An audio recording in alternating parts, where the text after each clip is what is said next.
Hello, my class. Here's Chapter 11 of Island of the Blue Dolphins. I was awakened by the waves dragging at my feet. Night had come, but being too tired to leave the sandspit, I crawled to a higher place where I would be safe from the tide, and again went to sleep. In the morning I found the canoe a short distance away. I took the baskets, my spear, and the bow and arrows, and turned the canoe over so that the tides could not take it out to sea. I then climbed to the headland where I had lived before. I felt as if I had been gone a long time as I stood there looking down from the high rock. I was happy to be home. Everything that I saw, the otter playing in the kelp, the rings of foam around the rocks that guarded the harbor, the gulls flying, the tides moving past the sandspit, filled me with happiness. I was surprised that I felt this way, for it was only a short time ago that I had stood on this same rock and felt that I could not bear to live here another day. I looked out at the blue water stretching away, and all the fear I had felt during the time of the voyage came back to me. On the morning I first sighted the island, and it had seemed like a great fish sunning itself. I thought that someday I would make the canoe over and go out once more to look for the country that lay beyond the ocean. Now I knew that I would never go again. The island of the Blue Dolphins was my home. I had no other. It would be my home until the white men returned in their ship, but even if they came soon, before next summer, I could not live without a roof or a place to store my food. I would have to build a house. But where? That night I slept on the rock, and the next day I began the search. The morning was clear, but to the north banks of clouds hung low. Before long, they would move in across the island, and behind them many other storms were waiting. I had no time to waste. I needed a place that was sheltered from the wind, not too far from Coral Cove, and close to a good spring.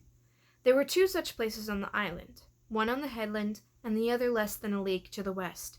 The headland seemed to be the more favorable of the two, but since I had not been to the other for a long time, I decided to go there and make certain. The first thing I found, which I had forgotten, was that this place was near the wild dog's lair. As soon as I drew near to it, the leader came to the opening of the cave and watched me with his yellow eyes. If I built a hut here, I would first have to kill him and his pack. I planned to do this anyway, but it would take much time. The spring was better than the one near the headland, being less brackish and having a steadier flow of water. Besides, it was much easier to reach since it came from the side of a hill and not from a ravine as the other one did. It was also close to the cliff and the ridge of rocks which would shelter my house. The rocks were not so high as those on the headland, and therefore would give me less protection from the wind, yet they were high enough, and from them I could see the north coast and Coral Cove. The thing that made me decide on the place to build my house was the sea elephants. The cliffs here fell away easily to a wide shelf that was partly covered when the tide came in. It was a good place for sea elephants because they could crawl halfway up the cliff if the day were stormy. On fair days, they could fish among the pools or lie on the rocks. The bull is very large and often weighs as much as 30 men. The cows are much smaller, but they make more noise than the bulls, screaming and barking through the whole day and sometimes at night. The babies are noisy too. On this morning the tide was low, and most of the animals were far out, just hundreds of specks against the waves, yet the noise they made was deafening. I stayed there the rest of the day looking around, and that night.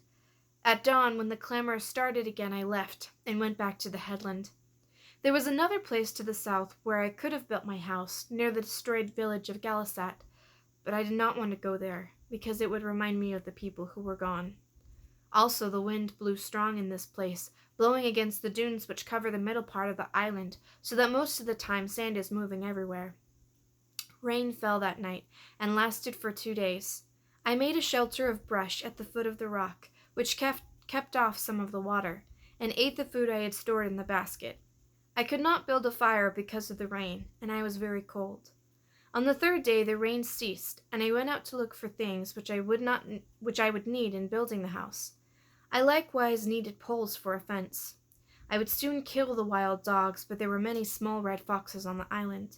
They were so numerous that I could never hope to get rid of them, either by traps or with arrows. They were clever thieves, and nothing I stored would be safe until I had built a fence. The morning was fresh from the rain. The smell of the tide pools was strong. Sweet odors came from the wild grasses in the ravines and from the sand plants on the dunes. I sang as I went down the trail to the beach and along the beach to the sand spit. I felt that the day was an omen of good fortune. It was a good day to begin my new home. And that's the end of chapter 11. We'll read chapter 12 next. Have a great day.